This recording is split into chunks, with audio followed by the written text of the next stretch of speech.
વડોદરા નજીક આવેલ GMERS medical college and hospital Gotri ખાતે ડોક્ટરની બેદરકારીના આક્ષેપ સાથે 24 વર્ષીય યુવકના મોતની ઘટના સામે આવી છે। મળતી માહિતી મુજબ અણખોલ ગામના રહેવાસી રણજીતભાઈ ઉદયસિંહ નાયકને ગઈકાલે રાત્રે આશરે 8:30 વાગે સારવાર માટે ગોત્રી સરકારી હોસ્પિટલમાં લાવવામાં આવ્યા હતા। પરિવારજનોના આક્ષેપ મુજબ દર્દીની હાલત ગંભીર હોવા છતાં સમયસર યોગ્ય સારવાર આપવામાં આવી ન હતી। શનિવાર રવિવારની રજાને કારણે કેટલાક ડોક્ટરો ફરજ પર હાજર ન હોવાને કારણે સારવારમાં વિલંબ થયો હતો। પરિવારજનોનો દાવો છે કે દર્દીને આઈસીયુમાં ખસેડવાને બદલે સામાન્ય વોર્ડમાં પલંગ પર રાખવામાં આવ્યા હતા, જેના કારણે તેમની તબિયત વધુ બગડી ગઈ હતી। અંતે બપોરે અંદાજે 4 થી 4:30 વાગ્યાના સમયગાળામાં સારવાર ન મળતા દર્દી રણજીત નાયકનું પલંગ પર જ તેમનું મૃત્યુ થયું હતું।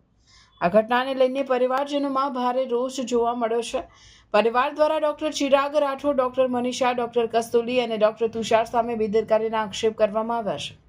પરિવારજનો દ્વારા 112 નંબર પર જાણ કરતા પોલીસ હોસ્પિટલ વિસ્તાર ખાતે પહોંચી હતી અને મામલો ગોરવા પોલીસ સ્ટેશન સુધી પહોંચ્યો છે। પરિવારજનો હવે સમગ્ર મામલે યોગ્ય તપાસ કરી જવાબદાર ડોક્ટરો સામે કાર્યવાહી કરવાની માંગ કરી રહ્યા છે। પોલીસે પણ ફરિયાદના આધારે આગળની કાર્યવાહી શરૂ કરી છે। એમ કશું બોલે ના, કેમ કે સવારમાં છોકરા જોડે વાત બી કરી અને નાના છોકરા જોડે વાત બી કરી, ફોનમાં એને બોલ્યો પણ મારી સાથે પણ વાત કરી, પછી એને વાત કરવાનું બંધ કરી દીધું અને ગરમ થઈ ગયો અને હાથ લયા કરે, પછી એને શું કરવાનું થાય। કારણસર મેં રાતે આવ્યો તો 8:30 વાગ્યા ઇમરજન્સી બોર્ડમાં, પછી તઈ કોઈએ કાર્યવાહી કરી નહીં જલ્દી, કોઈ સાથ સહકાર કર્યો નહીં, બધા ડૉક્ટરની પાછળ મેં ફરતો હતો। એવી રીતે રાતના 2 વાગ્યા સુધી એમની પાછળ મેં ફર્યો। 2 વાગ્યા પછી એમને એક્શન લીધી અને 5 નંબરના બોર્ડમાં એ લોકોએ એડમિટ કર્યા। એક ડૉક્ટરે એવું કીધું કે આઈસીયુની જરૂર છે પણ બેડ ખાલી નથી, એટલે અત્યારે અમે તમને ઉપર 5 નંબરમાં બોર્ડમાં શિફ્ટ કરીએ છીએ, સવારમાં અમે એક્શન લઈ લેશું। પણ કોઈએ ધ્યાન આપ્યું નહીં, રવિવાર હોવાના છતાં કોઈ આવ્યું નથી ડૉક્ટરને અમે બાર કહીએ છીએ કે જુઓ તમે સામે જુઓ, પણ કે આવીએ છે બસ એવા બહાના કરીને 5 મિનિટ ઊભા રહો, ડૉક્ટર આવે છે 9 વાગે આવશે, પછી ટ્રીટમેન્ટ થશે। રાતનો 2 વાગ્યાનો એ વ્યક્તિ કોઈ ટ્રીટમેન્ટ એમને મળી નથી, એટલે એમનું મૃત્યુ થયું છે। ત્યાં મારા પતિને અમે રાતે 10-10:30 લઈને આવ્યા, પણ રાતની એટલા વાગ્યા સુધી પછી કોઈ સારવાર કરી નહીં અને સવારમાં એક બાટલ ચડાયો, ત્યાંનો કોઈ બાટલ ચડાયો નહોતો। પછી એક બીજો બાટલ ચડાયો, એના પછી એક નાનો બાટલ ચડાયો।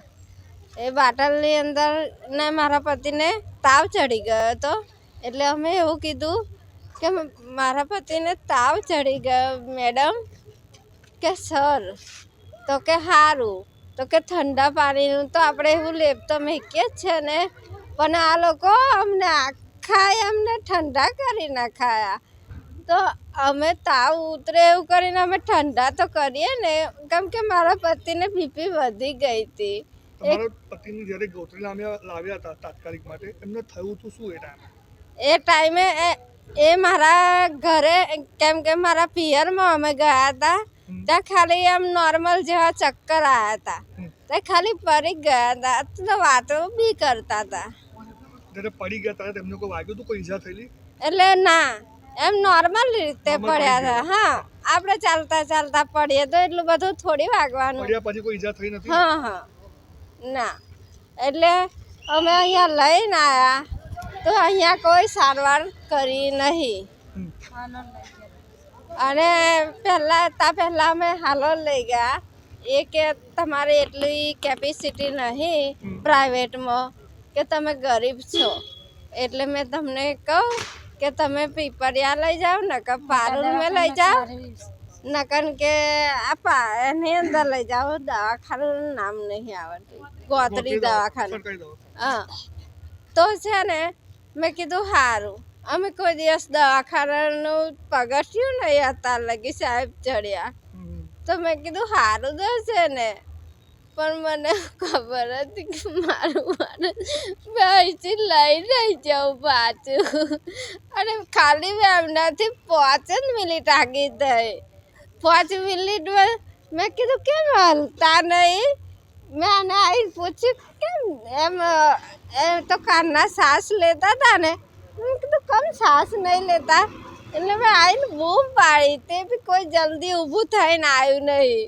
એ તો બધું હોવા કરી રાખ્યો ને બધા મારા ઘરના આવ્યા ને ત્યાં બધી બધા આવીને દેખ્યું. અને મારો છોકરો તો બહુ નાનો છે અને એનો પપ્પા વગર નહીં રહેતો. અમારે કઈથી લાવવા એના તમારે બીજો પપ્પા? કોઈ સહારો છે? કોઈ નહીં સહારો. મારા પપ્પા હતા ને તો મારા પપ્પા એમને બી 3 વર્ષ થયા, મારા પપ્પા નહીં. હવે 3-4 ભાઈ બરા છે. આ મારી બેન છે, એક મારા ભાઈ છે એનો બસ, અને મારા મમ્મી છે. અમારે કોઈ કાકા મોટા આગળ પાછળ નહીં. આ મારું કરું આ, અને આ એમાં નણંદ છે, આ વિધવા છે, એમના બી તમારા બધાનો સહારો એક જ. દર્શક મિત્રો, આવા જ લેટેસ્ટ અપડેટ અને સમાચાર જોવા માટે જોડાયેલા રહો ફેસબુક, ઇન્સ્ટાગ્રામ, યુટ્યુબ ચેનલ સાથે વિશ્વ ભારત ન્યૂઝ. દેશ વિદેશ તેમજ ગુજરાત રાજ્ય, જિલ્લા અને તાલુકા વિસ્તારના તમામ સમાચાર અને જાહેરાત માટે આજે જ સંપર્ક કરો. સામાજિક ધાર્મિક પ્રસંગો, આકસ્મિક ઘટનાઓ અને ગેરકાનૂની પ્રવૃત્તિઓ તથા ભ્રષ્ટાચારની પોલ ખોલવા માટે સંપર્ક કરતા રહો. વિશ્વ ભારત ન્યૂઝ. સંપર્ક કરવા વિનંતી 9978702276.